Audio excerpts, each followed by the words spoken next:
The gunshot that shattered the saloon window sent Adelaide Webb diving beneath the nearest table, her heart hammering so hard she thought her ribs might crack. That had been 3 days ago in Tombstone, and she had been running ever since, always looking over her shoulder, always watching for the men who wanted her dead simply because she had witnessed something she should not have seen. Now, in the late afternoon heat of August 1882, Adelaide found herself on a dusty road leading away from Agua Caliente, Arizona, with nothing but a small carpet bag and the clothes on her back. Her dark auburn hair stuck to her neck beneath her bonnet, and her feet ached in boots that had never been meant for this much walking.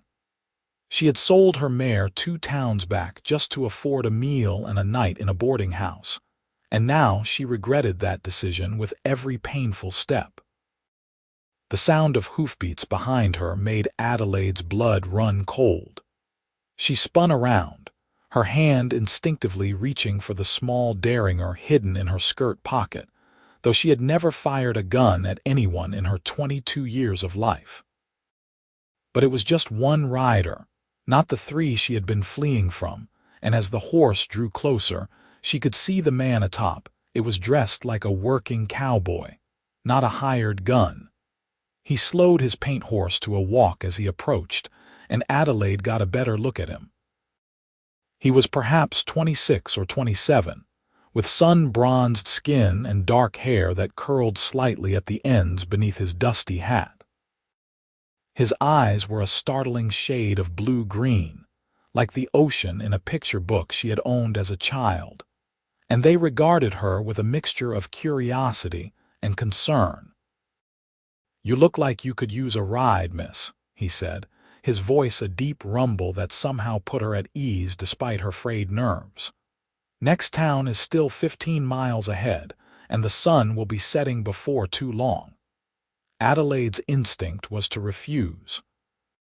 She had learned the hard way that trusting strangers could get you killed. But her feet screamed in protest at the thought of another 15 miles, and something in this cowboy's face seemed genuine. Still, she could not stop herself from glancing over her shoulder at the empty road behind them. "I appreciate the offer," she said carefully, "but I cannot pay you for the trouble." "Did not ask for payment," he replied, swinging down from his saddle with an easy grace. "Name is Vaughn Bradley. I work for the Diamond B Ranch about 40 miles north of here. Been in Tucson selling cattle, and I am headed back that way." "Adelaide Webb," she said, then immediately wished she had given a false name, but Vaughn Bradley just touched the brim of his hat in a polite gesture. "Pleased to meet you, Miss Webb. Now, I cannot help but notice you keep looking behind you like you are expecting trouble. You running from something." Adelaide's throat tightened. She had spent 3 days lying to people, making up stories about why a respectable young woman was traveling alone without even a horse. But something about Vaughn's direct gaze made her want to tell the truth. "I saw something I was not supposed to see," she said quietly. 3 men robbing the Tombstone Bank. They killed a clerk, and I was coming down the stairs from my room at the boarding house across the street. They saw me in the window. I ran, but they have been following me ever since. I think they are still a day or so behind, but I cannot be sure." Vaughn's expression grew serious, and his hand unconsciously moved to rest on the grip of his revolver. "That is a dangerous situation, Miss Webb." "You report this to the law," I tried. "The marshal in Tombstone was shot the day before. They have a deputy, but he is barely 19 and scared of his own shadow. I told him what I saw, but I do not think he believed me. Or if he did, I do not think he knows what to do about it." "What about the law in the other towns you passed through?" Adelaide shook her head. "I was too afraid to stay anywhere long enough. I just kept moving, hoping I could get far enough away that they would give up looking for me." Vaughn studied her for a long moment, then made a decision. "You are coming with me. The ranch has good men, and my boss, Dutch Brennan, does not take kindly to outlaws. You will be safe there while we figure out what to do." "I cannot ask you to do that," Adelaide protested, even as relief flooded through her. "You do not even know me." "Why would you help me?" "Because it is the right thing to do," Vaughn said simply. He gathered his horse's reins and gestured for her to mount. "Besides, my mama raised me to help ladies in distress. She would haunt me from her grave if I left you out here alone." Adelaide allowed herself a small smile at that, the first genuine one in days. Vaughn helped her into the saddle, his hands respectful and steady, then swung up behind her. She stiffened at the sudden proximity, very aware of his solid presence at her back, but he kept a proper distance as much as the saddle would allow. "We will ride until dark, then make camp," he said. "But we cannot make it to the ranch tonight. That all right with you?" Adelaide nodded, though the thought of spending the night on the trail made her nervous. Still, she was too exhausted to care much about propriety at this point. They set off at an easy lope, and Adelaide found herself relaxing slightly despite her fear. The rhythmic movement of the horse and the steady presence of Vaughn behind her created a strange sense of security. As the sun began to sink toward the horizon, painting the desert in shades of orange and gold, Adelaide caught herself looking over her shoulder again. Vaughn noticed immediately. "I will watch the road so you can sleep," he said quietly. "Once we make camp you rest. I will keep watch." "You cannot stay awake all night," Adelaide protested. "You must be as tired as I am." "I have gone longer without sleep during roundup," Vaughn assured her. "And I would not rest easy knowing those men might catch up to us. So you sleep, and I will keep watch. We can trade off tomorrow night if we need to."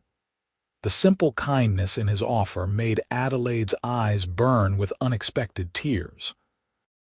She had been so alone these past few days, so terrified, that having someone else share the burden felt like a gift beyond measure.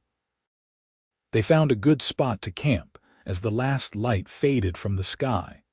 A small hollow protected by rocks with enough scrub brush to hide their fire from casual observation.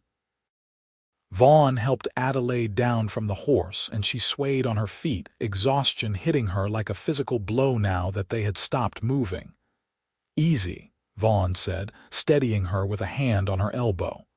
"When did you last eat?" "Yesterday morning," Adelaide admitted. "I had a biscuit in agua caliente."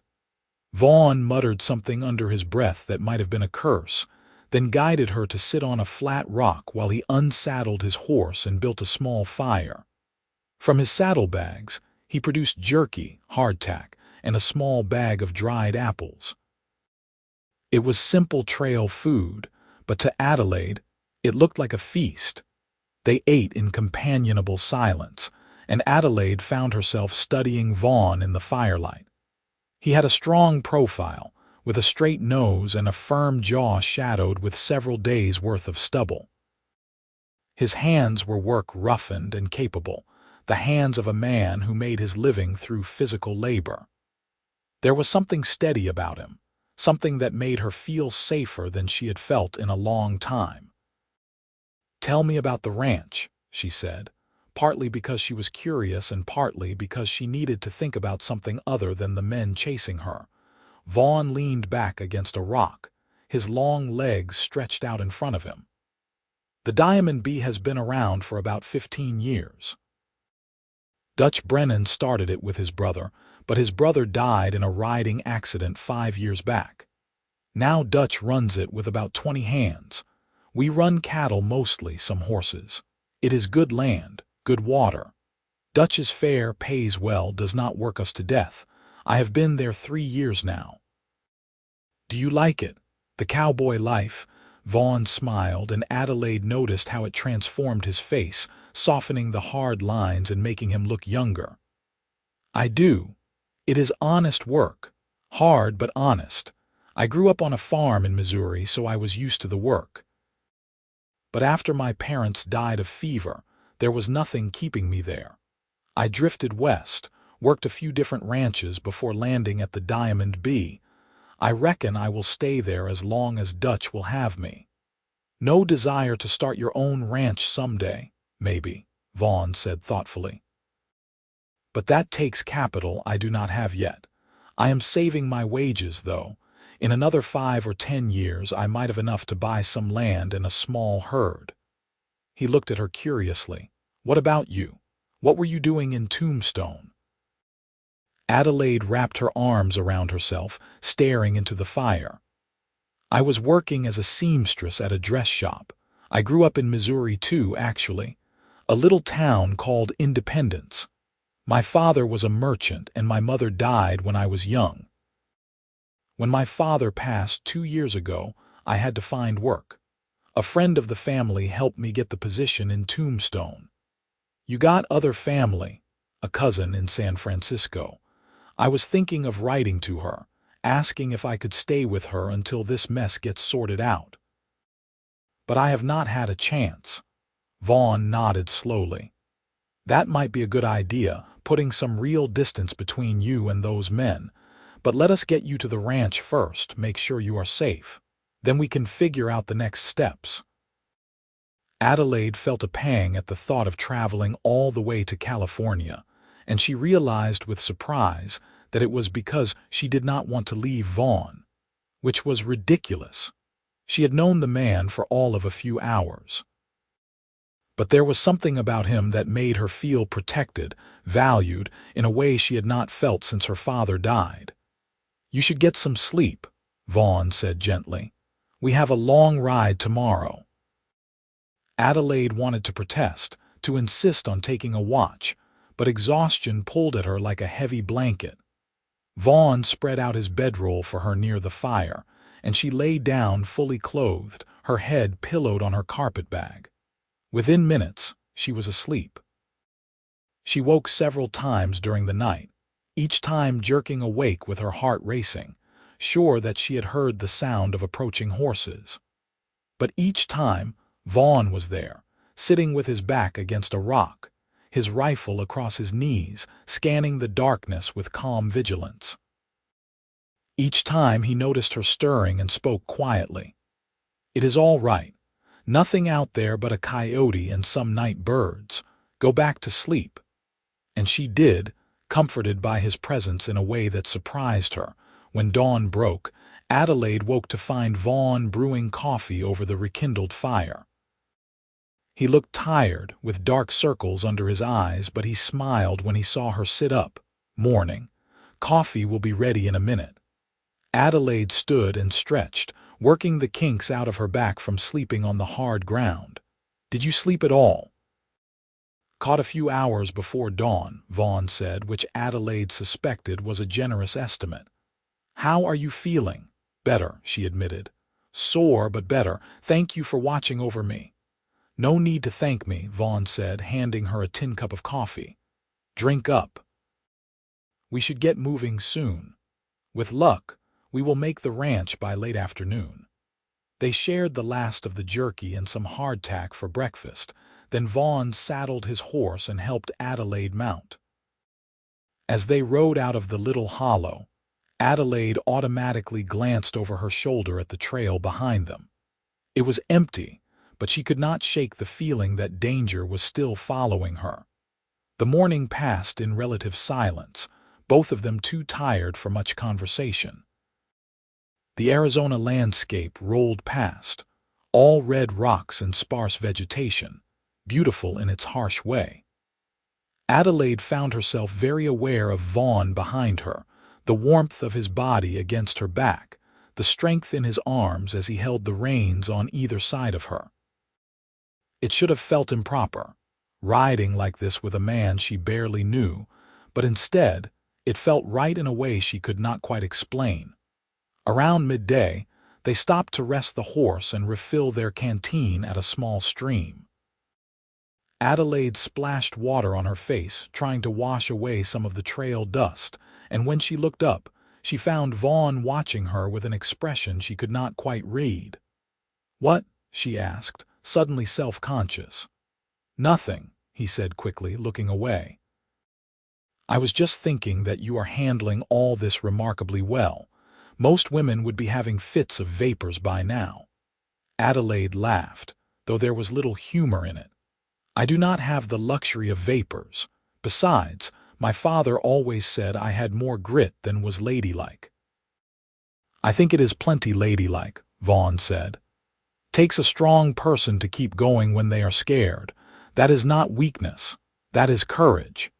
His words warmed something inside Adelaide's chest, and she found herself blushing. To cover her confusion, she knelt by the stream and refilled the canteen, then offered it to Vaughn. Their fingers brushed as he took it, and Adelaide felt a jolt of awareness that had nothing to do with fear. They rode on, and as the afternoon wore on, the landscape began to change subtly. There was more grass here, more trees. They passed through areas where cattle grazed, sleek animals with the Diamond B brand on their flanks. Vaughn pointed out landmarks, his voice carrying a note of pride as he talked about the ranch. "There," he said finally, pointing toward a cluster of buildings in the distance. "That is home." The ranch was larger than Adelaide had expected, with a substantial main house, a long bunkhouse, several barns, and various outbuildings. Corrals held horses and cattle, and she could see men working around the property. As they rode closer, several of the cowboys looked up, their faces registering surprise at seeing Vaughn with a woman. Vaughn guided his horse to the main house and dismounted, then helped Adelaide down. A man emerged from the house, tall and graying, with a weathered face and sharp eyes that took in the situation immediately. "Vaughn," he said, his voice carrying the rough edges of a lifetime of outdoor work. "You are back early and with company." "Dutch, this is Miss Adelaide Webb," Vaughn said. "She is in some trouble, and I told her we would help. Can we talk inside?" Dutch Brennan studied Adelaide for a long moment, then nodded. "Come on in. Both of you look like you could use a meal and some rest." Inside the ranch house, Adelaide found herself in a comfortable room with worn furniture and a huge stone fireplace. Dutch gestured for them to sit, then called for his housekeeper, a stout Mexican woman named Rosa who clucked sympathetically when she saw Adelaide's dusty, exhausted state. Over coffee and Rosa's excellent cornbread, Vaughn explained the situation to Dutch, with Adelaide filling in details when needed. Dutch listened without interrupting, his expression growing grimmer as the story unfolded. "You did the right thing bringing her here," Dutch said when they had finished. "Those men come around here, they will get a reception they will not enjoy.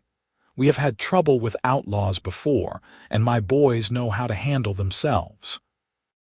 "I do not want to bring trouble to your doorstep," Adelaide said quickly. "I can move on, find somewhere else to hide." "Nonsense," Dutch said firmly.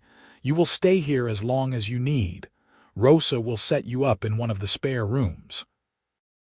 We do not get many visitors, so it will be nice to have a lady around the place." He turned to Vaughn. "You look dead on your feet. Get some rest. We can talk more about this tonight." Vaughn nodded gratefully, and Adelaide felt a surge of relief so strong it made her dizzy. Rosa led her upstairs to a small but clean room with a real bed, and Adelaide nearly wept at the sight of it. "You rest now," Rosa said kindly.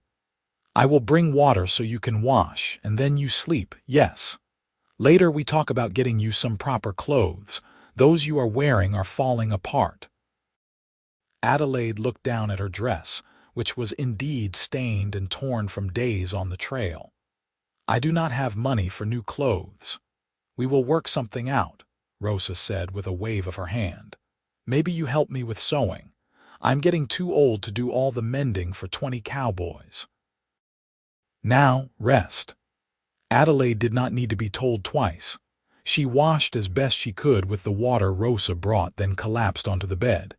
She was asleep within seconds. She woke to the sound of voices outside her window. The sun was low in the sky, suggesting she had slept for several hours. Adelaide rose and looked out to see Vaughn talking with several other cowboys near the corral. Even from this distance, she could pick him out easily, recognizing the way he moved, the set of his shoulders. As if sensing her gaze, he looked up toward her window.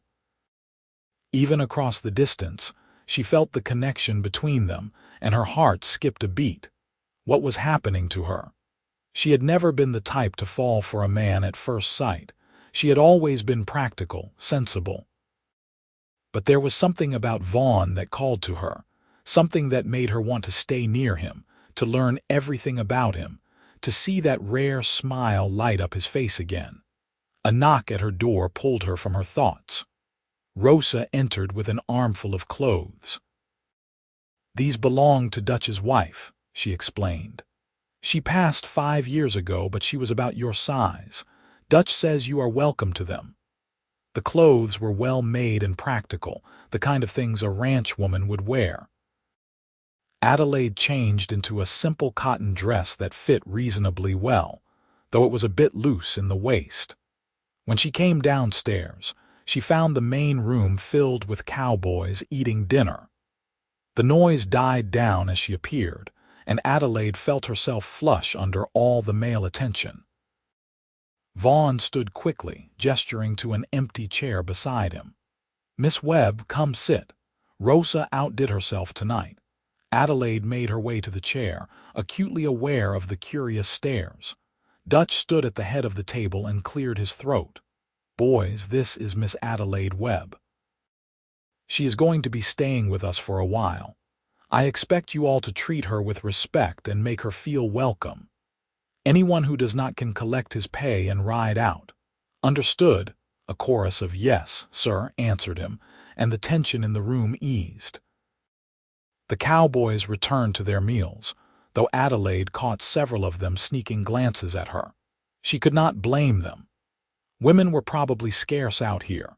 The meal was simple but delicious. Beef and beans and fresh bread, and Adelaide ate more than she had in days. Vaughn sat beside her, occasionally passing her dishes or refilling her coffee, his presence a comforting constant.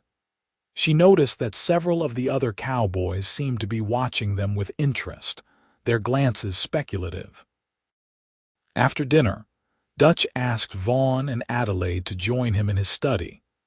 It was a smaller room lined with books and papers, with a large desk dominating one corner. Dutch poured himself a whiskey but did not offer any to Vaughn or Adelaide. "I have been thinking about your situation," he said to Adelaide. "And I think Vaughn was right to bring you here, but we need to figure out a long-term solution. You cannot hide forever." "I know," Adelaide said quietly. "I thought about going to my cousin in San Francisco, but I hate the idea of running away. Those men killed someone. They should face justice." "Agreed," Dutch said. "But you need protection and you need the law on your side. I have a friend who is a federal marshal based out of Prescott. Name is Tom Garrett. He is a good man, honest. I can write to him, explain the situation. He would have jurisdiction over a bank robbery and murder." Hope flickered in Adelaide's chest. "You really think he would help?" "I do, but it will take time. Letters travel slow out here. Could be 2 weeks before we get a response.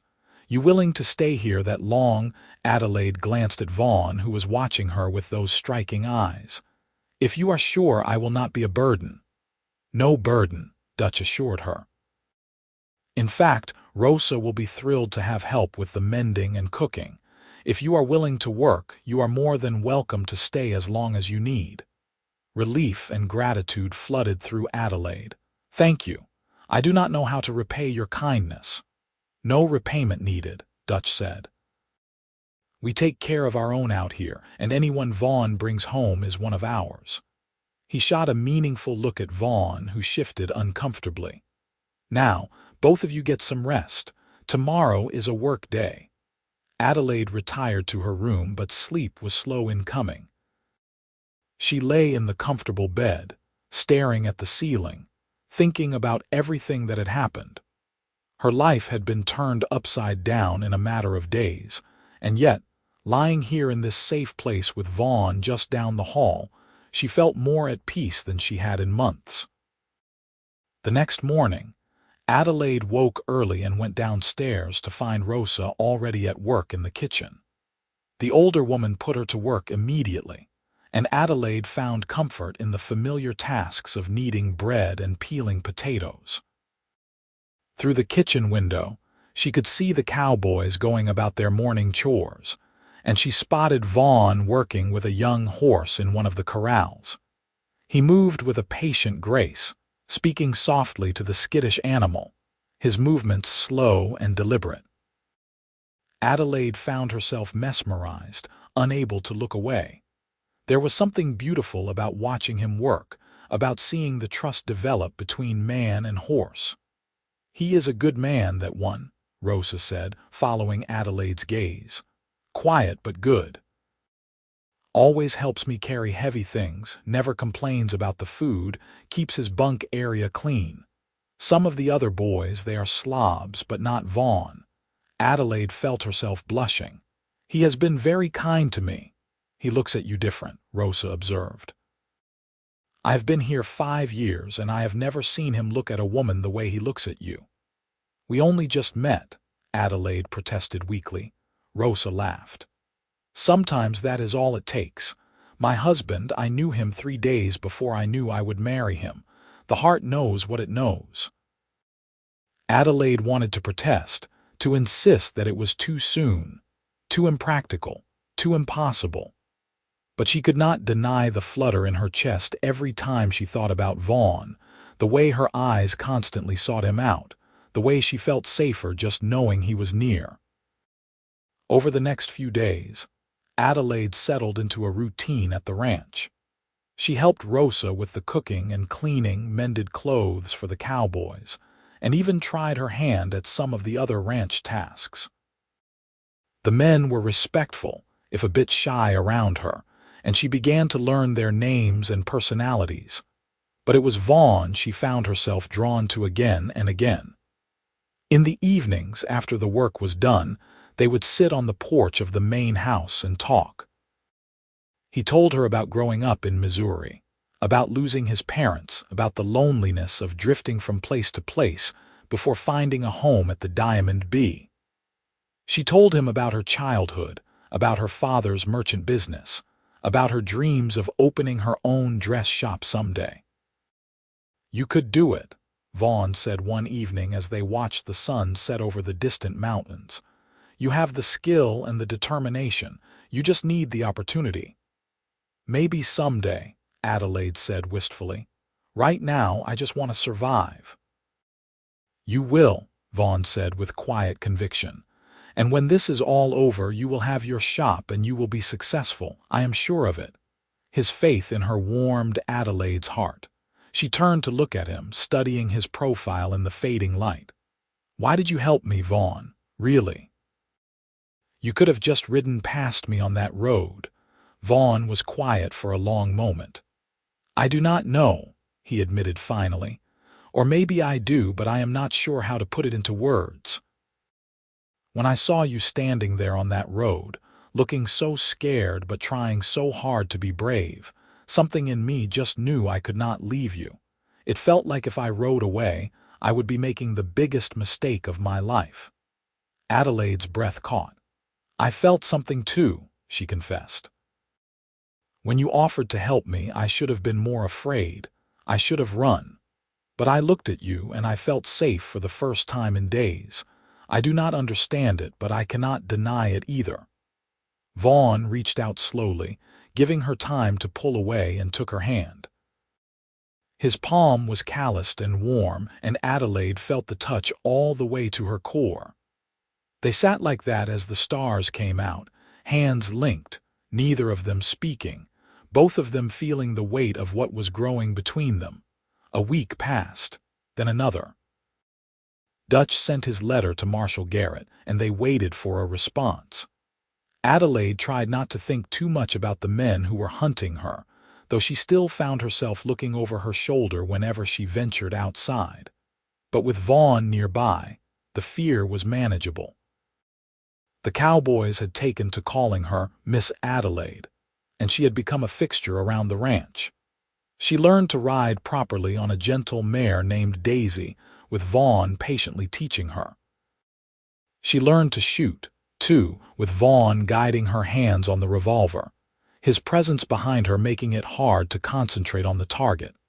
They had not kissed, had not done anything that would be considered improper, but the tension between them grew stronger every day.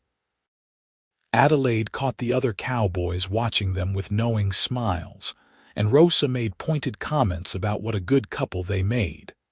Then, on a bright morning in early September, a rider arrived with a letter from Marshal Garrett. Dutch read it aloud in the study, with Vaughn and Adelaide present.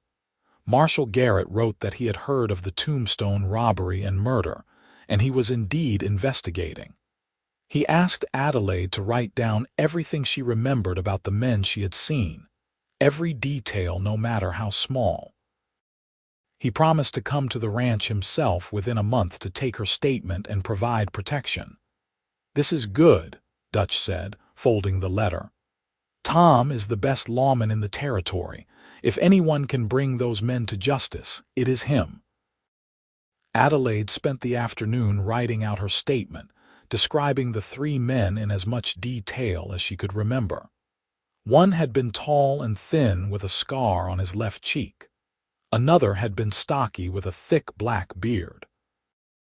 The third had been of medium build with pale eyes that had made her blood run cold when they locked on her face in the window. She sealed the letter and gave it to Dutch to send back to Marshal Garrett. Then she went outside, needing fresh air and space to think.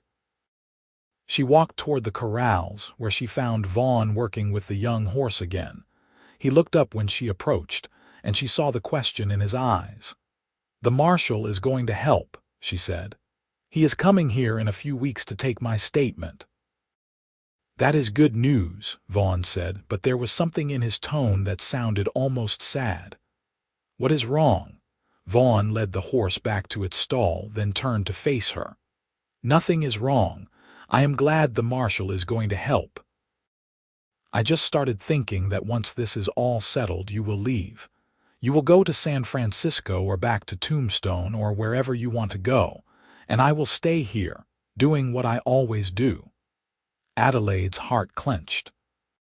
She had been thinking the same thing, dreading the day when she would have to leave, when she would have to say goodbye to Vaughn. "I do not want to leave," she said softly. "I know that sounds crazy. I have only been here a few weeks, but this place feels more like home than anywhere I have been since my father died. And you feel like home too." Vaughn closed the distance between them in 2 long strides. He cupped her face in his hands, his thumbs brushing her cheekbones. "Adelaide, I am just a cowboy. I do not have much to offer, but I am falling in love with you, and if you feel even a fraction of what I feel, I would count myself the luckiest man alive." "More than a fraction," Adelaide whispered, her eyes filling with tears. "I love you, Vaughn. I think I have loved you since that first day on the road when you told me you would watch over me so I could sleep." Vaughn kissed her then, a gentle, reverent kiss that made Adelaide's toes curl in her boots. She wrapped her arms around his neck, pressing closer, pouring all her emotion into the kiss. When they finally broke apart, they were both breathing hard. "Marry me," Vaughn said urgently. "I know it is fast, I know I should court you properly, but I do not want to wait. Life is too short and too uncertain. Marry me, Adelaide, stay here with me." "Yes," Adelaide said, laughing and crying at the same time. "Yes, I will marry you." They kissed again, and Adelaide felt like she was flying. All the fear and uncertainty of the past weeks faded away, leaving only joy and love and the absolute certainty that she was exactly where she was meant to be. That evening they told Dutch and Rosa, who were both delighted. Dutch shook Vaughn's hand and kissed Adelaide's cheek, and Rosa cried happy tears and started planning a wedding feast. The other cowboys congratulated them with grins and backslaps, clearly pleased that their quiet friend had found happiness. But their joy was short-lived. 2 days later, one of the ranch hands rode in from the south pasture with troubling news. He had spotted 3 strangers watching the ranch from a ridge about 2 miles away. From his description, Adelaide felt her blood run cold. It sounded like the men from Tombstone. Dutch called an emergency meeting with his most trusted hands. "They are here for Miss Adelaide," he said bluntly. "And we are not going to let them take her. I want guards posted at all times. No one rides alone. Everyone stays armed. If those men set foot on Diamond B land, we are going to make it clear they are not welcome." The next few days were tense. The strangers did not approach the ranch directly, but they were seen several times watching from a distance. Adelaide stayed close to the house, and Vaughn barely left her side except when absolutely necessary for work. "I am sorry," Adelaide said one evening as they sat in the parlor. "I brought this trouble to your doorstep." "You did not bring anything," Vaughn said firmly. "Those men are responsible for their own actions. You were just in the wrong place at the wrong time, and if you had not been, we never would have met, so I cannot bring myself to regret any of it." Adelaide leaned against him, drawing comfort from his solid presence. "I am scared, Vaughn. Not just for me, but for you and Dutch and all the others. What if someone gets hurt because of me? We can handle ourselves," Vaughn assured her. "And we are not going to let anything happen to you. You are one of us now. We protect our own." The standoff continued for another week. Then, on a cool morning in late September, the 3 men finally made their move. They rode up to the main house bold as brass, demanding that Dutch hand over Adelaide. Dutch met them on the porch, flanked by Vaughn and 4 other armed cowboys. Adelaide watched from inside the house, her heart in her throat. "You are on private property," Dutch said coldly. "State your business or ride out." The tall man with the scar did the talking. "We are looking for a woman, about 22, auburn hair. We have reason to believe she is here." "And what business do you have with her?" Dutch asked, though they all knew the answer. "That is between us and her. Hand her over and we will ride out peacefully." "Not going to happen," Dutch said. "Now, you have got 3 seconds to get off my land before I start shooting." The scarred man's eyes narrowed. "You do not want to make an enemy of us, old man." "1," Dutch said calmly, his hand moving to his revolver. The 3 men exchanged glances. They were outnumbered and outgunned, and they knew it.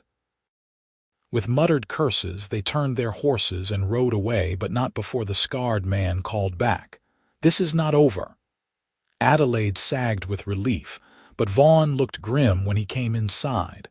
"They will be back," he said, "probably with more men. We need to get word to Marshal Garrett. Tell him to come sooner." Dutch sent one of his fastest riders to Prescott with an urgent message. In the meantime, they fortified the ranch as best they could, setting up a schedule of guards and making sure everyone stayed alert. 3 days later, the outlaws returned with reinforcements. There were 8 of them now, and they did not bother with talking. They simply opened fire on the ranch from a distance, sending bullets whizzing through the air. The ranch hands returned fire, and a genuine gun battle erupted. Adelaide huddled in the cellar with Rosa, listening to the terrifying sounds of gunfire and shouting. It seemed to go on forever, though in reality, it probably only lasted about 20 minutes. When the shooting finally stopped, Adelaide waited with her heart pounding until she heard Vaughn calling her name. She rushed up from the cellar to find him dusty and grim but unharmed. 2 of the ranch hands had minor wounds, but nothing serious. The outlaws had retreated again, leaving one of their number dead in the dirt. "We cannot keep this up," Vaughn said to Dutch. Sooner or later, someone is going to get killed. I know, Dutch said heavily, but what choice do we have? We cannot just hand Adelaide over to those killers. Maybe I should go, Adelaide said quietly. Leave the ranch, lead them away from here. They want me, not you. No, Vaughn said sharply. You are not going anywhere. We will figure something out. The solution came the next morning in the form of Marshal Tom Garrett and a posse of 6 deputies. Dutch's urgent message had reached them, and they had ridden hard to get to the ranch. Garrett was a lean, weathered man in his 40s with the kind of eyes that missed nothing. He listened to Adelaide's account of what had happened in Tombstone, examined the body of the dead outlaw, and interviewed the ranch hands who had seen the men. Then he organized a plan. We know they are out there watching, Garrett said, so we are going to give them what they want. Or at least make them think we are. Miss Adelaide, I need you to trust me. Over the next few hours, Garrett explained his plan. They would stage a scene where Adelaide appeared to leave the ranch alone, ostensibly heading for Agua Caliente. The outlaws would almost certainly try to ambush her on the road. But Garrett and his deputies would be waiting, along with Vaughn and several of the Diamond B hands. Adelaide was terrified, but she agreed. She trusted Vaughn, and she trusted Garrett. And she was tired of hiding, tired of being afraid. It was time to end this. The next morning, Adelaide mounted Daisy and rode out from the ranch alone, her heart hammering so hard she thought she might be sick. She forced herself not to look back, not to look for Vaughn and the others who she knew were following at a distance. She made it about 3 miles before the outlaws showed themselves. They came out of a ravine, blocking the road ahead of her. Adelaide pulled Daisy to a stop, her hand moving to the derringer in her pocket. The scarred man grinned at her, a mean, nasty expression. End of the road, little lady. You have caused us a lot of trouble. I just told the truth about what I saw, Adelaide said, trying to keep her voice steady. You killed that bank clerk. You deserve to hang for it. Maybe, the man said, but you are not going to be around to see it. He raised his gun, and Adelaide thought her heart would stop, but before he could fire, gunshots rang out from the rocks on either side of the road. Garrett and his men had sprung the trap. The outlaws scattered, returning fire, and chaos erupted. Adelaide threw herself from Daisy's back and scrambled for cover behind a boulder. Bullets ricocheted off the rocks around her, and she pulled out her derringer with shaking hands. She had never shot at a person before, but if it came down to her life or theirs, she knew what she would choose. The gun battle was fierce but brief. Caught in a crossfire, the outlaws did not stand a chance. Within minutes, it was over. 4 of the outlaws were dead, including the scarred man. The other 3 surrendered, throwing down their weapons and raising their hands. Vaughn appeared at Adelaide's side, pulling her into his arms. It is over, he said, his voice rough. It is over. You are safe. Adelaide clung to him, shaking with reaction. She had come so close to dying, and yet she was alive. They were alive, and the men who had hunted her were either dead or in custody. Marshal Garrett approached, a grim smile on his weathered face. You did well, Miss Webb. You have got more courage than most men I know. These 3 will stand trial for the robbery and murder in Tombstone. Your testimony will put them away for good. Over the next few weeks, things slowly returned to normal at the ranch. The surviving outlaws were transported to Prescott to await trial, and Garrett assured Adelaide that her testimony would be taken in writing if she did not want to make the long trip to appear in person. Adelaide gratefully accepted, not wanting to leave the ranch or Vaughn. In early October, with the autumn air turning crisp and the leaves on the cottonwoods turning gold, Adelaide and Vaughn were married in a simple ceremony in the parlor of the main house. A circuit preacher performed the service, with Dutch giving Adelaide away and Rosa crying happy tears throughout. All the ranch hands attended, dressed in their cleanest clothes, and the celebration afterward lasted well into the night. Adelaide had never been happier. She had found a home, a family, and a love deeper than anything she had ever imagined. Vaughn was everything she could have wanted in a husband: steady, kind, hardworking, and devoted to her completely. They moved into a small cabin on the ranch that Dutch had set aside for married hands, and Adelaide set about making it a home. She hung curtains, arranged furniture, and even started a small vegetable garden. Vaughn built her a sewing table, and she took on mending and sewing projects for the ranch and for people in Agua Caliente, slowly building a reputation and a little income of her own. Life on the ranch was hard work, but it was satisfying in a way Adelaide had never experienced before. She learned to ride well, helped with the cattle when needed, and became an integral part of the ranch community. The other hands treated her like a beloved sister, and Dutch relied on her counsel on household matters. But the best part of every day was the evenings, when Vaughn would come home tired and dusty from a day's work, and Adelaide would have dinner waiting.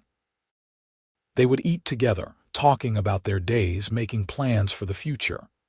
Then they would sit on the porch of their little cabin, watching the stars come out, wrapped in each other's arms. "I love you," Vaughn would say, and Adelaide never tired of hearing it.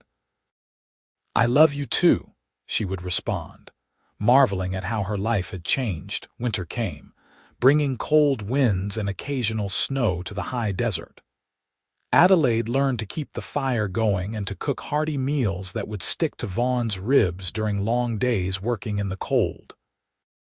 She also discovered that she was pregnant, a revelation that filled both her and Vaughn with joy and a little bit of terror.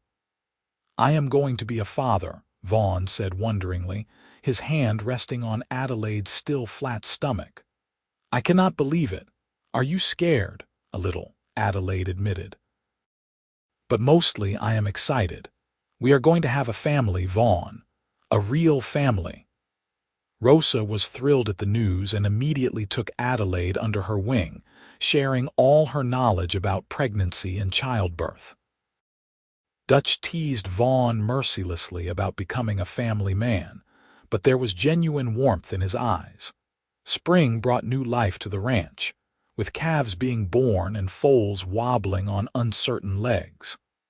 Adelaide's belly swelled with her own new life, and she marveled at the changes in her body. Vaughn was endlessly solicitous, barely letting her lift anything heavy, constantly making sure she was comfortable. In late May of 1883, Adelaide went into labor. Rosa and a midwife from Agua Caliente attended her, while Vaughn paced outside the cabin like a caged animal. The labor was long and hard, but Adelaide thought of Vaughn waiting for her, thought of the life they were bringing into the world, and she found the strength to push through. Finally, as the sun rose on a beautiful spring morning, Adelaide gave birth to a healthy baby boy. When Rosa placed the squalling infant in her arms, Adelaide felt her heart expand in a way she had not known was possible. This was her son, hers and Vaughn's, a perfect blend of both of them.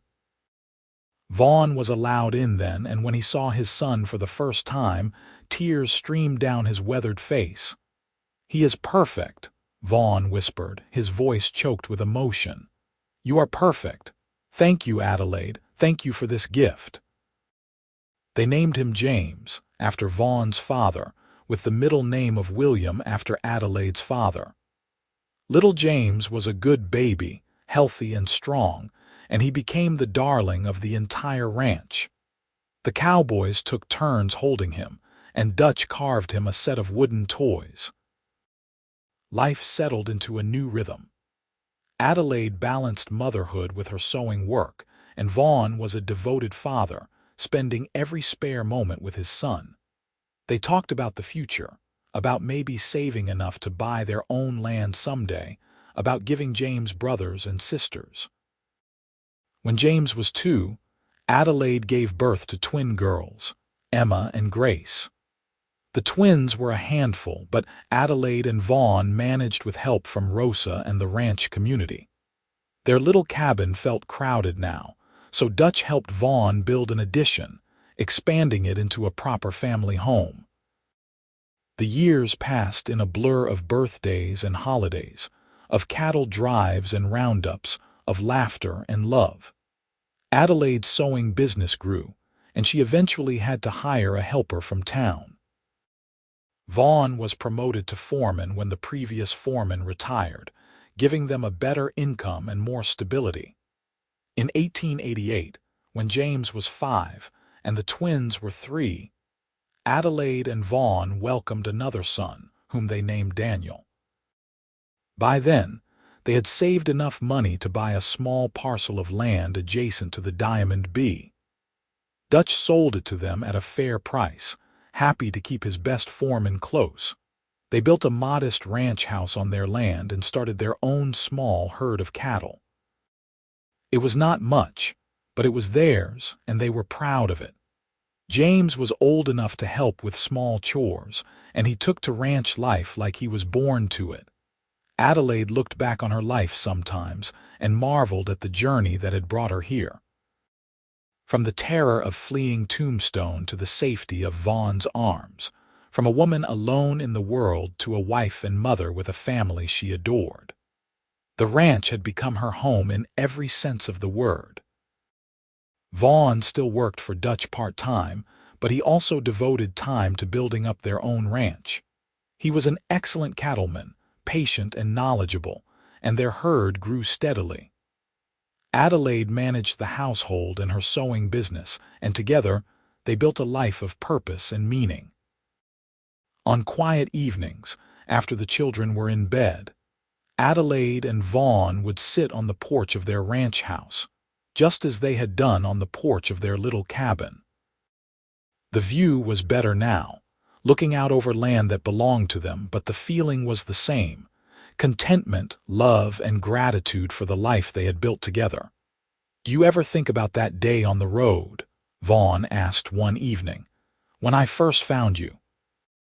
"All the time," Adelaide said, lacing her fingers through his. "I was so scared, and you were like an answer to a prayer I did not even know I had said. You saved my life that day, Vaughn." "You saved mine too," Vaughn said seriously. "I was just going through the motions before you. Working, sleeping, working some more. But you gave me purpose. You gave me a family, a reason to build something lasting. I was the one who was saved." They sat in comfortable silence for a while, listening to the night sounds of the ranch. Cattle lowing in the distance, horses moving in the corral, a coyote calling to its mate. Inside, their children slept safely, their future bright with possibility. "I am glad you watched the road so I could sleep," Adelaide said softly, remembering those first terrifying nights on the trail. Vaughn smiled and kissed her temple. "I am glad you trusted me enough to sleep. I will always watch over you, Adelaide. Always." As the years continued to pass, their family grew and thrived. James grew into a tall, strong young man with his father's steady nature and his mother's quick mind. The twins, Emma and Grace, were spirited girls who kept everyone on their toes. Daniel was quieter, thoughtful, often found with a book in his hands. In 1893, Adelaide and Vaughn welcomed their fifth and final child, a daughter they named Rose after the woman who had been so kind to Adelaide when she first arrived at the Diamond B. Rosa herself had passed away the year before, but her memory lived on in the little girl who bore her name. The ranch continued to prosper. Vaughn proved to be as good a rancher as he was a cowboy, and their herd grew to a respectable size. They hired a few hands of their own, young men who reminded Vaughn of himself at that age, hardworking, honest, looking for a place to belong. Adelaide's sewing business had evolved into a successful dressmaking operation. She employed 3 seamstresses from Agua Caliente, and had a steady stream of customers from all over the region. She had achieved her dream of having her own business, though in a way she never could have imagined back in her Tombstone days. Dutch Brennan, now well into his 60s, began to slow down. He relied more and more on Vaughn's advice and leadership, and it surprised no one when he announced that he was leaving the Diamond B to Vaughn in his will. Vaughn was the son Dutch had never had, and the ranch hands were family. James, at 17, was already proving himself to be an excellent cattleman. He worked alongside his father, learning everything Vaughn could teach him. Emma and Grace, at 15, were beautiful young women who helped their mother with the dressmaking business and ran the household with efficiency. Daniel, at 12, showed an aptitude for numbers and business that made Vaughn think he might become the ranch's bookkeeper someday. And little Rose, at 5, was the darling of the family, bright and curious and loved by all. Adelaide looked at her family one evening during supper and felt her heart swell with love. This was everything she had never dared to dream of: a loving husband, healthy children, a successful business, a beautiful home. The frightened young woman who had fled Tombstone seemed like someone from another lifetime. After supper, as had become their custom, Adelaide and Vaughn walked out to watch the sunset. Their children were old enough now to clean up without supervision, and Adelaide treasured these quiet moments alone with her husband. 19 years, Vaughn said, slipping his arm around her waist. 19 years since I found you on that road. Best decision you ever made stopping for me, Adelaide teased. Best decision we both made, Vaughn corrected. You could have refused my help, you could have run, but you trusted me. I loved you from that first day, Adelaide confessed. I did not know it then, but my heart did. When you said you would watch the road so I could sleep, I knew I was safe. I knew I had found something precious. They stood together, watching the Arizona sunset paint the sky in shades of orange and pink and purple.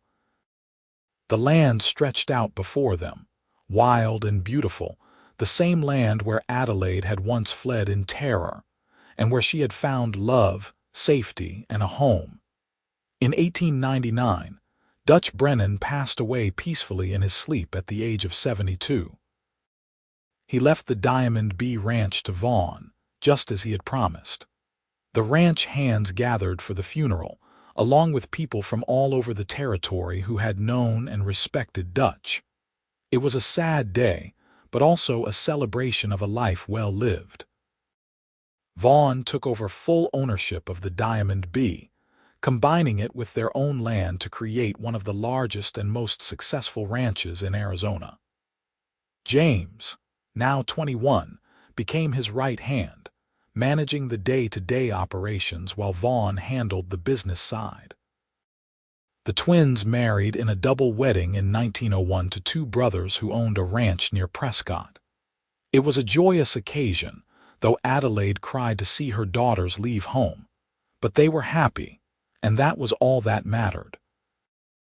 Daniel, true to Vaughn's prediction, took over the bookkeeping for the ranch and proved to have a head for business that benefited them all. Rose, growing into a beautiful young woman, showed her mother's talent for sewing and began to take over more of the dressmaking business. In 1905, James married a sweet young woman named Catherine from Agua Caliente, and they built a house on the ranch property.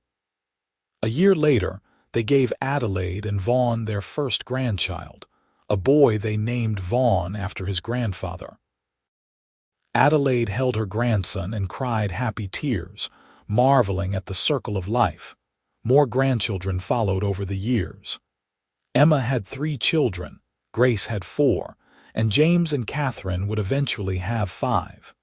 Daniel married a school teacher from Tucson and had 2 daughters. Rose married a rancher's son from a neighboring property and had 3 sons. Adelaide and Vaughn found themselves presiding over a large, extended family that gathered for holidays and celebrations.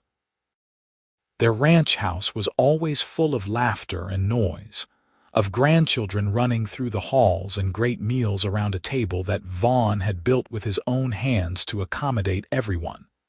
They grew older together, their hair turning gray, their movements a little slower. But their love never diminished. If anything, it grew stronger with each passing year, tempered by shared experiences and deepened by time. On quiet evenings, they still sat on the porch, watching the sunset as they had done for decades. Vaughn would take Adelaide's hand, and she would lean against his shoulder, and they would talk about their life, their family, their blessings. "I would not change a thing," Adelaide said one evening in the spring of 1920. They were both in their 60s now, their children grown and settled, their grandchildren numerous. Even the scary parts, the hard parts, because it all led to this. "To us," Vaughn agreed. He looked at her with eyes still as blue-green as the day they met, though surrounded now by wrinkles. "You are still the most beautiful woman I have ever seen. You know that," Adelaide laughed. "You need spectacles, old man." "My eyes work just fine," Vaughn insisted. "I see the woman I fell in love with on a dusty road 38 years ago. I see the woman who gave me everything worth having. I see my Adelaide, and she is beautiful." They kissed, a sweet, gentle kiss that spoke of decades of love and commitment. Around them, the ranch buzzed with life. Cattle in the pastures, horses in the corrals, grandchildren playing in the yard, their children and their spouses going about the business of running the ranch that Vaughn and Adelaide had built. In 1925, they celebrated their 50th wedding anniversary with a huge party that brought together family and friends from all over Arizona. There were over 100 people there, many of them descendants of the couple who had started it all with a chance meeting on a lonely road. James gave a speech talking about his parents' love story, about how his mother had fled danger and his father had offered protection. He talked about the values they had instilled in their children: hard work, honesty, courage, and above all, love. "My father taught me that a real man protects those who need protecting," James said, his voice thick with emotion. "And my mother taught me that real strength is being brave even when you are terrified." Together, they built something that will last for generations. They built a family, a home, a legacy, and we are all blessed to be part of it. Adelaide cried through the entire speech, and Vaughn held her hand tightly. When it was their turn to speak, Vaughn stood and pulled Adelaide up beside him. "I cannot take credit for much," Vaughn said. "I just saw a woman who needed help and offered it, but she did the hard part. She took a chance on a stranger. She built a life in a harsh land. She raised 5 incredible children. She made a house into a home. Everything good in my life comes from the day I met Adelaide Webb on a road outside Agua Caliente. I watched the road so she could sleep, but she woke up my heart." There was not a dry eye in the house when he finished. Adelaide kissed him in front of everyone, and their family erupted in applause and cheers. They had a few more good years together. Vaughn's health began to decline in 1928, his body wearing out after a lifetime of hard physical labor. Adelaide cared for him tenderly, reading to him, sitting with him, holding his hand. Their children visited constantly, and their grandchildren filled the house with noise and laughter that Vaughn said was better medicine than anything a doctor could provide. On a warm evening in June 1929, Vaughn passed away peacefully with Adelaide at his side. His last words were, "I love you. I will be waiting for you." Adelaide grieved deeply, but found comfort in her family and in the memories of their life together. She lived another 8 years, still sharp and capable, still running her dressmaking business, still the matriarch of the sprawling Bradley clan. She spent her final years surrounded by love, telling stories to her great-grandchildren about the Wild West, about outlaws and cowboys and the day their great-grandfather had saved her life. She told them about falling in love, about building a life from nothing, about the importance of courage and kindness. Adelaide passed away in her sleep in March 1937, at the age of 77. She was laid to rest beside Vaughn on a hill overlooking the ranch they had built together. Their children erected a simple headstone that read, Adelaide and Vaughn Bradley. She kept looking over her shoulder. He watched the road so she could sleep. Together they built a legacy of love. The ranch continued to thrive under James's leadership and eventually passed to his children and grandchildren. The Bradley family remained one of the most respected in Arizona, known for their integrity, their hard work, and their dedication to community. But more than the land or the cattle or the business success, Adelaide and Vaughn's real legacy was the family they had created. Descendants who knew the story of how a frightened seamstress and a kind cowboy had met on a dusty road and built something beautiful together. Descendants who understood that true love was not just romance but partnership, sacrifice, and choosing each other every single day. On the ranch, there was a tradition that continued for generations. Every year on the anniversary of Adelaide and Vaughn's first meeting, the family would gather at their graves on the hill. Someone would tell the story of how they met, and everyone would remember that their lives, their very existence, came from an act of kindness on a lonely road so many years ago. The story of Adelaide and Vaughn became family legend, passed down through the years, embellished perhaps, but always true in its essential message. That love could be found in the most unexpected places, that kindness mattered, that taking a chance on someone could change the course of history.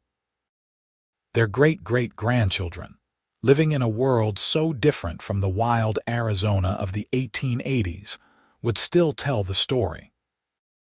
They would talk about the seamstress who witnessed a crime and ran for her life, about the cowboy who could not ride past someone in need, about how a simple offer of help had blossomed into a love that lasted a lifetime. And somewhere in whatever comes after this life, Adelaide and Vaughn were together again. He was still watching over her, and she still trusted him completely. The road they traveled now was eternal, but they traveled it together, just as they always had. Their story was one of thousands that played out in the American West, stories of ordinary people doing extraordinary things, of love found in hardship, of families built in harsh places. But to their descendants, to the family that bore their name and carried their legacy, it was the only story that mattered, because it was the story of how their family began. It was the story of a woman who kept looking over her shoulder and a man who watched the road so she could sleep. It was a story of protection becoming partnership, fear becoming trust, and strangers becoming soulmates. It was, quite simply, a love story. And like all the best love stories, it had a happy ending that echoed through the generations, proving that some loves really do last forever.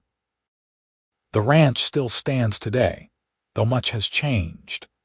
The original buildings have been preserved, including the little cabin where Adelaide and Vaughn first lived as newlyweds.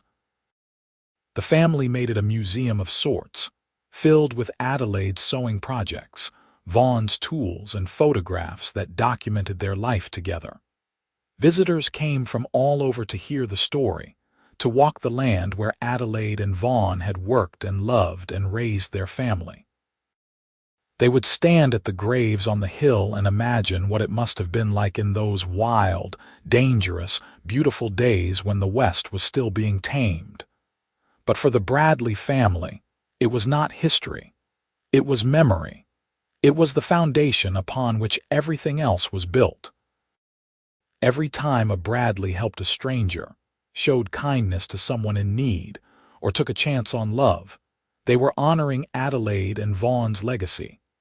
The story reminded them that the smallest actions could have the biggest consequences. That one decision, one moment of compassion, could change everything. That love was always worth the risk. And so the story lived on, told and retold, changing slightly with each teller but always true in its heart. The story of she who kept looking over her shoulder and the cowboy who said he would watch the road so she could sleep. The story of how fear gave way to trust, how protection became love, and how two lonely people found home in each other. It was their story. It was a family story. It was, in the end, a story about the enduring power of love and kindness in a hard world. And that was a story worth telling, worth remembering, worth passing down through all the generations to come. As the sun set over the Arizona desert, casting long shadows across the Bradley ranch, the land seemed to remember. The wind whispered through the cottonwoods, the same trees that had shaded Adelaide and Vaughn on warm summer evenings. The cattle grazed peacefully, descendants of the herd they had started with such hope and determination. And somewhere, in the very fabric of the place, their love remained, as permanent and enduring as the red rocks and endless sky. The cowboy and his lady had long since passed from this world, but what they built together, what they meant to each other, what they created through their love and partnership would never die. It lived on in every Bradley who called the ranch home, in every grandchild who learned the family history, in every visitor who heard the story, and left believing a little more in the power of love. Adelaide Webb and Vaughn Bradley had been ordinary people living in extraordinary times. They had faced danger, overcome obstacles, and built a life together from almost nothing. Their story was not unique in the broad strokes. Many couples in the Old West had similar tales of hardship and triumph, but their love was unique. The specific way Vaughn had looked at Adelaide that first day on the road, the exact tone of his voice when he promised to watch over her, the precise moment Adelaide's heart had recognized him as her home. These details were theirs alone, unrepeatable and irreplaceable. And that, perhaps, was the real point of their story. That every love story is unique. Every couple creates their own legend. Every partnership writes its own history. Adelaide and Vaughn's tale was special because it was theirs, because they lived it, because they chose each other every single day for 50 years. The Bradley family understood this. They did not just tell Adelaide and Vaughn's story as a historical curiosity. They told it as a reminder that love was real, that it could last, that it was worth fighting for. In a world that often seemed cynical and harsh, the story of their ancestors offered hope. And so it continued, generation after generation. The story of a frightened woman and a kind man who met on a dusty Arizona road in 1882. The story of how protection became love, strangers became family, and a chance encounter became a lifetime of devotion. The story of she who kept looking over her shoulder and the cowboy who watched the road so she could sleep. It was a story with the best possible ending, a love that lasted not just a lifetime but forever.